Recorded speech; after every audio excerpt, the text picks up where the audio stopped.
Hi hello నమస్తే. నేను journalist Sai. చూస్తున్నారుగా, వీళ్ళు తెలుసు కదా, తనూజ పుట్టుస్వామి ఏమో మాధురి మాధురి శ్రీనివాస్ దువ్వాడ అని పెట్టుకున్నారు ఆమె పేరు. సో కేక్ కట్ చేస్తున్నారు వీళ్ళిద్దరూ మంచిగా. కేక్ కట్ చేస్తే మీకు వచ్చే ప్రాబ్లం ఏంటండి అని మీరు నన్ను అడగచ్చు. కేక్ కట్ చేస్తే నాకేం ప్రాబ్లం లేదండి. మీరు కేక్ కట్ చేసుకోండి, ఏమన్నా కట్ చేసుకోండి, నాకు అనవసరం. కానీ విషయం ఏంటంటే ఇదంతా కూడా తిరుమలలో జరుగుతుంది. ఏమో దువ్వాడ మాధురి తిరుమలకి భక్తి కోసం వెళ్తుందా, బడాయి కోసం వెళ్తుందా నాకు అర్థం కావట్లేదు. సామాన్యులు మనలాంటి వాళ్ళు తిరుమల వెళ్ళి స్వామివారి దర్శనం చేసుకోవాలంటే మనకి అదొక పెద్ద టాస్క్ అనమాట. గంటల కొద్దీ క్యూ లైన్లు, రూములు దొరకవు, సరైన వసతులు లేక అనేక ఇబ్బందులు పడతాం తిరుమల మనలాంటి వాళ్ళు వెళ్ళాలంటే. మరి మేడం గారికి టీటీడీలో ఏమన్నా ప్రత్యేక వసతులు ఉన్నాయా, లేకపోతే మరి ఏ కోటాలో టికెట్లు వస్తున్నాయో తెలియదు. కానీ ప్రతిసారి తిరుమల పోవటం, అక్కడేమో బడాయి పోవటం, వీళ్ళ పైశాచికత్వం చూపించడం పరిపాటిగా మారింది. 2024 అక్టోబర్లో అనుకుంటా, గతంలో ఈ లేటు ఘాటు జంట ఏదైతే ఉందో, ఈ లేటు వయసు జంట వీళ్ళిద్దరు ఏదైతే ఉన్నారో, వీళ్ళిద్దరూ తిరుమల పోయి అప్పుడు మరింత బరి తెగించి ఆలయం లోపల రీల్స్ చేశారు. ఆలయం లోపలే రీల్స్ చేశారు ఈ ముసలి జంట. రీల్స్ చేసిన తర్వాత పోలీసులు వాళ్ళ స్టైల్లో నోటీస్ పంపించారు, తాట తీస్తామని వార్నింగ్ ఇస్తే తప్పైపోయింది, నన్ను క్షమించండి, మరొకసారి ఇట్లాంటివి చెయ్యను అని చెప్పారు. అయిపోయింది. సీన్ కట్ చేస్తే మళ్ళీ ఈరోజు తనూజాకి అక్కడ కేక్ కట్ చేయిస్తున్నారు పైన, కొండపైన. అసలు మనం సామాన్యులం తిరుమల వెళ్తున్నప్పుడు, కొండపైకి వెళ్తున్నప్పుడు మన ఈ కార్లు కానీ మనం వెళ్ళే వెహికల్స్ చెక్ చేస్తారు కదా, వాటర్ బాటిల్స్ ఉంటేనే ఊరుకోరు మనల్ని. బ్యాగులు మొత్తం తరువుగా చెక్ చేస్తారు, వాటర్ బాటిల్స్ ఉంటేనే తీసి బయటపడేస్తూ ఉంటారు. వాటర్ బాటిల్స్ నడవడం అని చెప్తూ ఉంటారు. చిన్నపిల్లలు ఉన్నారు అని బతిలాడుకుంటే ఎప్పుడన్నా వదులుతానేమో తప్పించి అంత స్ట్రిక్ట్గా ఉండేవాళ్ళు. మరి వీళ్ళు కేక్ పైకి ఎట్లా వచ్చింది? కేక్ పైకి ఎట్లా వచ్చింది? కొండపైకి కేక్ పైన తయారు చేయరుగా కేకులు. తిరుమల కొండపైకి కేక్ నిషిద్ధం. ఇలాంటి పనికిమాలిన ఇవన్నీ తిరుమల కొండపై నిషేధం. అంటే రూల్స్ ఓన్లీ సామాన్యులకేనా? ఇలాంటి బడాబాబులకు ఉండదా? అని ఇదేం పైత్యం అమ్మ మీకు? ఇదేమి చాదస్తాం? నాకు అనిపిస్తుంది మీకు భక్తి కాదు, బడాయి మాత్రమే మీది. భక్తునులరట్టు చేయరు. తిరుమల దర్శనంకి వెళ్ళి అక్కడ దర్శనం కావటమే ఎంతో అదృష్టంగా భావిస్తారు స్వామివారిది. మీరు వెళ్ళి రీల్స్ చేసుకుంటారు కాసేపు మీ ఇద్దరు కలిసి. ఇప్పుడేమో మీ వాళ్ళని తీసుకెళ్ళి అక్కడ కేకులు కట్ చేయిస్తారు.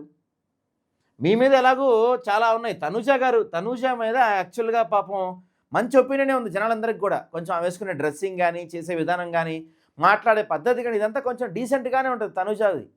మరి ఆమన్నా ఖండించాలి కదా ఈ రీల్ని, ఏదన్నా మాట్లాడాలి కదా, తప్పైపోయిందో క్షమించాలి చెప్పాలి కదా ఆమెనా. ఇంకా దారుణమైన విషయం ఏంటంటే, ఇది జరిగి దాదాపు 2 రోజులు వస్తుంది. సోషల్ మీడియా వ్యాప్తంగా తీవ్ర దుమారం రేగుతుంది. తిరుమల వాళ్ళు, టీటీడీ వాళ్ళు కూడా దీనిపైన మాట్లాడుతున్నారు. అయినప్పటికీ కూడా ఈ రోజుకి ఎంత ధైర్యం ఉంటే ఈ వీడియో డిలీట్ చేయరండి వీళ్ళు. ఇంకా మాధురి గారి ఇన్స్టాగ్రామ్లో ఈ వీడియో కనిపిస్తూ ఉంది మనకి. ఏదో సినిమాలో రవితేజ చెప్తాడు, ఈడియట్ సినిమా అనుకుంటా, మందే ఇదంతా అంటాడు చూసారా? సినిమా టికెట్ల కోసం వెళ్తే ఇదంతా మందే అంటాడు. అట్లా తిరుమల వెళ్ళినప్పుడల్లా మందే ఇదంతా అని చెప్పిద్దాం బహుశా ఎవరైనా తీసుకెళ్తే వీళ్ళకి ఏమనుకుంటే అయిపోతున్నాయి. మరి అక్కడ అమృత్సర్లో అనుకుంటా ఒక బలమైన రూల్ ఉంటుందండి. అక్కడ ఒక్కసారి తప్పు చేస్తే, అంటే ఆలయంలో ఇట్లాంటి ఎక్స్ట్రాలు ఏమన్నా చేస్తే జన్మలో ఆ ఆలయం మెట్లెక్కనివ్వరు. టీటీడీ కూడా అలాంటి కఠినమైన నిర్ణయం తీసుకోకపోతే ఇలాంటి బ్యాచ్, మొన్న అమ్మాయి ఎవరో రీతు అనుకుంటా, రీతువే పేరు నాకు కరెక్ట్గా గుర్తులేదు, ఆమె వెళ్ళి రీల్స్ చేసింది అక్కడ. 7 కొండలు ఏసీ చేస్తా అనే పాటకు ఆమె పోయి రీల్స్ చేసింది. ఏమనుకుంటున్నారు వీళ్ళంతా తిరుమల అంటే?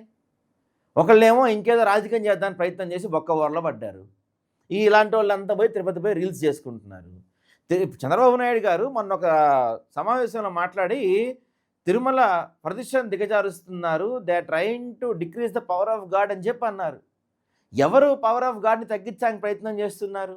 ఎవరి హయాంలో ఇట్లాంటివి పదే పదే జరుగుతున్నాయి? మరి దీని గురించి మాట్లాడాలి కదా మీరు. బలమైన మొన్న శివజ్యోతి వెళ్ళి అక్కడ ఏదో మాట్లాడింది, తర్వాత సారీ చెప్పింది. ఈ సారీ చెప్తే అయిపోదు కదండి. వీళ్ళందరికీ ప్రత్యేకమైన రూల్స్ ఏమైనా ఉన్నాయా? ఆ ప్రభుత్వం ఏం చేస్తుంది? టీటీడీ విజిలెన్స్ వాళ్ళు ఏం చేస్తున్నారు? ఇంత జరుగుతుంటే అక్కడ సామాన్యులకు ఒక రూలా, ఇలాంటి వాళ్ళకి ఇంకో రూల్ అని ప్రజలందరూ కూడా మాట్లాడుతున్నారు. అమ్మా మాధురి గారు, మీ బడాయి కొంచెం పక్కన పెట్టండి. మీకు భక్తి ఉంటే మేము అరే నిజంగా చాలా భక్తురాలు ఏమా, వెంకటేశ్వర స్వామికి భలే భక్తురాలు, ప్రతి నెలా పోతున్నారు ఈమె, గ్రేట్ అని చెప్పి మేము కూడా మీకు మీ గురించి మాట్లాడుకుంటాం. అంతేగాని మీ బడాయి కోసం పోయి అంతా మందే ఇదంతా అని చెప్పి అక్కడ మీరు చూసుకునే ప్రయత్నం కనుక చేస్తే స్వామివారే మిమ్మల్ని ఇంకోసారి రానివ్వరు. ఎందుకంటే మనందరం అనుకుంటూ ఉంటాం, తిరుపతి వెళ్ళాలరా అంటే, తిరుపతి మనం అనుకుంటే అవదురా, అయ్యో స్వామివారు పిలవాలని చెప్తారు ఉంటారు సహజంగా. స్వామివారు పిలిస్తేనే, ఆయన నుంచి పిలుపు వస్తేనే మనం తిరుపతి వెళ్తాం అనుకుంటా ఉంటాం అందరం. సో ఇలాంటి పనులు చేస్తూ ఉంటే, ఇలాంటి వేషాలు వేస్తూ ఉంటే స్వామివారే ఇంకోసారి మిమ్మల్ని రానియకుండా చేస్తారు. ఎందుకంటే మీరు అనొచ్చు, అదేంటి చేయాల్సిన వాళ్ళు చాలామంది ఉన్నారు కదా, టీటీడీ వాళ్ళు కదా పని చేయాల్సిందంటే, టీటీడీ ప్రభుత్వం పాపం నిద్రపోతుంది, ముద్ర నిద్రలో ఉంది కాబట్టి స్వామివారే చూసుకుంటారు. ఇంకా ఎవరెవరు పాపాలు చేస్తున్నారు, ఎవరెవరు తిరుమల పైన అపవిత్రం చేసే ప్రయత్నం చేస్తున్నారు, ఎవరెవరు వేషాలు వేస్తున్నారో అవన్నీ స్వామివారే చూసుకుంటారు.